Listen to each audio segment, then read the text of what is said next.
ಶ್ರೀ ಗುರುಭ್ಯೋ ನಮಃ. ನಾನು ನಾಡಿ ಪಂಡಿತ್ ಕಾವ್ಯ ನಾರಾಯಣ್. ಇವತ್ತಿನ ವಿಚಾರ ಸ್ತ್ರೀಯರಿಂದ ಕಿರುಕುಳಕ್ಕೆ ಒಳಗಾಗುವವರು ಹಾಗೂ ಸ್ತ್ರೀಯರಿಗೆ ಕಿರುಕುಳವನ್ನು ಕೊಡುವವರು.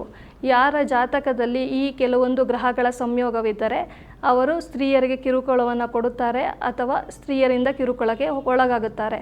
ಸ್ತ್ರೀ ಅಥವಾ ಪುರುಷ ಜಾತಕದಲ್ಲಿ ಈ ಗ್ರಹಗಳ ಸಂಯೋಗವಿದ್ದರೆ ಅವರು ಸ್ತ್ರೀಯರಿಗೆ ಕಿರುಕುಳವನ್ನು ಕೊಡುತ್ತಾರೆ. ಸ್ತ್ರೀಯರು ಅಂದರೆ ಅವರ ತಾಯಿ, ತಂಗಿ, ಅಕ್ಕ ಅಥವಾ ಹೆಂಡತಿ ಇವರಿಗೆ ಕಿರುಕುಳವನ್ನು ಕೊಡುತ್ತಾರೆ ಹಾಗೂ ಸ್ತ್ರೀಯರನ್ನು ಇವರು ದ್ವೇಷ ಮಾಡುತ್ತಾ ಇರ್ತಾರೆ. ಅವರ ಸ್ತ್ರೀಯರ ಹಾವಭಾವ ಅಥವಾ ಅವರ ನಡವಳಿಕೆ, ಅವರ ಸೌಂದರ್ಯವನ್ನು ಕಂಡರೆ ಇವರಿಗೆ ಇಷ್ಟ ಆಗ್ತಾ ಇರಲ್ಲ. ಹಾಗೆಯೇ ಇವರು ಪುರುಷರಿಗೆ ಮಾತ್ರ ಸಹಾಯವನ್ನು ಮಾಡ್ತಿರ್ತಾರೆ ಮತ್ತು ಬೆಂಬಲವನ್ನು ನೀಡ್ತಾ ಇರ್ತಾರೆ.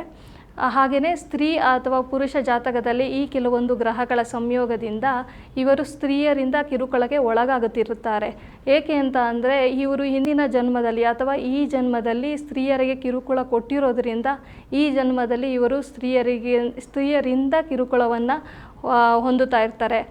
ಹಾಗೆಯೇ ಯಾವ ಸ್ತ್ರೀಯರಿಂದ ಅಂತ ಹೇಳಿದ್ರೆ ಅತ್ತಿಗೆ, ನಾದಿನಿ, ಅತ್ತೆ ಅಥವಾ ಹೆಂಡತಿ, ಅಕ್ಕ, ತಂಗಿ ಈ ಥರ ಯಾವುದೇ ಸ್ತ್ರೀಯರಿಂದ ಕೂಡ ಇವರು ಕಿರುಕುಳಕ್ಕೆ ಒಳಗಾಗ್ತಾ ಇರ್ತಾರೆ. ನಿಮ್ಮ ಜಾತಕದಲ್ಲಿ ನೀವು ಸ್ತ್ರೀಯರಿಂದ ಕಿರುಕುಳಕ್ಕೆ ಒಳಗಾಗ್ತೀರಾ ಇಲ್ಲ ಸ್ತ್ರೀಯರಿಗೆ ಕಿರುಕುಳವನ್ನು ಕೊಡುತ್ತೀರಾ ಎಂದು ಪರಿಶೀಲಿಸ್ಕೋಬೋದು. ಕೆಳಗೆ ಕೊಟ್ಟಿರುವಂಥ ನಂಬರ್ಗೆ ಕರೆ ಮಾಡಿ ನಿಮ್ಮ ಜಾತಕವನ್ನು ಪರಿಶೀಲಿಸಿಕೊಳ್ಳಿ. ಎಲ್ಲರಿಗೂ ಒಳ್ಳೆಯದಾಗಲಿ. ಧನ್ಯವಾದಗಳು.